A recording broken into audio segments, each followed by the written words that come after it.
దేవుని బిడ్డలమైన మన జీవితాల్లో మనం విధేయత కలిగి జీవించాలి. ఎప్పుడైతే నువ్వు దేవుని ఎడల విధేయత కలిగి జీవిస్తావో, దేవుడు నిన్ను ఆశీర్వదిస్తాడు. విధేయత అనేది చాలా ప్రాముఖ్యమైనది.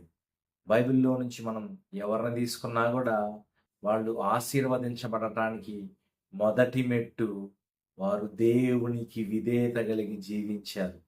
ఈరోజు దేవుడు సహోదరుడా, సహోదరి నీతో మాట్లాడుతున్నారు. నువ్వు ఎలా ఉన్నావు? దేవుని ఎడల విధేయత కలిగి జీవిస్తున్నావా? ఒక కుమారుడు ఆశీర్వదించబడాలంటే, తండ్రి ద్వారా మరి దీవించబడాలంటే, తండ్రి తన కుమారుడిని దీవించాలంటే, మొదటిగా తండ్రి కోరుకునేది ఏంటంటే, నా కుమారుడు నా మాట వినాలి. అదే కదా విధేయత అంటే. ఈరోజు దేవుని బిడ్డలమైన మనం దేవుని మాట వినేవారముగా ఉండాలి. విధేయత కలిగినప్పుడు దేవుడు మనల్ని ఆశీర్వదిస్తారు. ఎందుకంటే మనం ఈ లోకంలో కూడా చూసుకున్నట్లయితే ఎవరైనా కూడా తండ్రి మాట విన్నప్పుడు ఆ తండ్రి ఏమనుకుంటాడు, నా కుమారుడు నా మాట వింటున్నాడు కాబట్టి ఈ కుమారుడి చేతిలో నేను ఏదైనా ఉంచొచ్చు, నా మాట వింటున్నాడు అని ఈ లోకంలో ఉన్న తండ్రులంగా మనమే అనుకుంటాం కదా. మరి పరలోకపు తండ్రి ఆయన అనుకోరా? దేవుని మాట విన్నప్పుడు దేవుడు నీ చేతిలో గొప్ప కార్యాలు పెడతారు.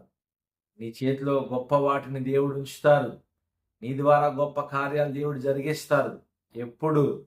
నువ్వు దేవుని మాట విన్నప్పుడు. అబ్రహాము దేవుని మాట విన్నాడు. ఇస్సాకు దేవుని మాట విన్నాడు.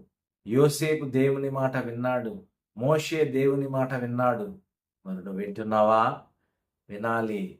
దేవుని యందు విధేయత కలిగి జీవించినప్పుడు దేవుడు అబ్రహాముని ఆశీర్వదించాడు. ఇస్సాకుని దీవించాడు. యోసేపుని అధిపతిగా చేశాడు. మోషేని కూడా దేవుడు నాయకుడిగా చేశాడు. ఇవన్నీ దేవుని మాట వినినప్పుడు జరిగినాయి. దేవునికి విధేయత కలిగి జీవించినప్పుడు వారి జీవితాల్లో వారి ద్వారా దేవుడు గొప్ప కార్యాలు జరిగించారు.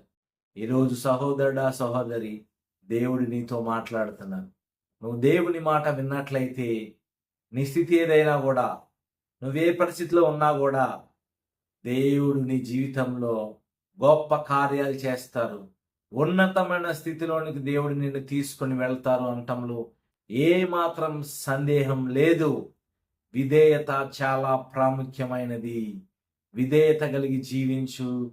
దేవుని ద్వారా ఆశీర్వాదాలు పొందుకో. దేవుడు నీ పక్షముగా నిలబడతారు. నువ్వు దేవునికి విధేయత చూపించినప్పుడు దేవుని సన్నిధి నీతో పాటు వస్తుంది. నువ్వు దేవునికి విధేయత కలిగి జీవించినప్పుడు దేవుడు నువ్వేమి చేస్తే దాంట్లో ఆశీర్వాదాన్ని ఇస్తారు. నువ్వేమి చేస్తే దాంట్లో విజయాన్ని పొందుకుంటావు. నీ విజయానికి మొదటి మెట్టు దేవుని ఎడల నువ్వు విధేయత కలిగి జీవించడమే. సహోదరుడా, సహోదరి, దేవుడు నీతో మాట్లాడుతున్నారు. దేవుని యందు విధేయత కలిగి జీవించు. నీ జీవితంలో విజయాన్ని పొందుకో. నీ జీవితంలో ఆశీర్వాదాలు పొందుకో. నీ జీవితంలో ఎప్పటి నుంచో జరగట్లేదు అన్న కార్యాలు నువ్వు దేవుని యందు విధేయత కలిగి జీవించు. ఆ కార్యాలను దేవుడు నీ జీవితంలో సఫలపరుస్తారు. యేసు నామంలో. హల్లెలూయా. దేవునికి స్తోత్రం. దేవుని నామానికి మహిమ కలుగును గాక. దేవుడు పక్షపాతం కలిగిన వాడు కాదు. ఆయన సమానముగా చూస్తారు అందరినీ.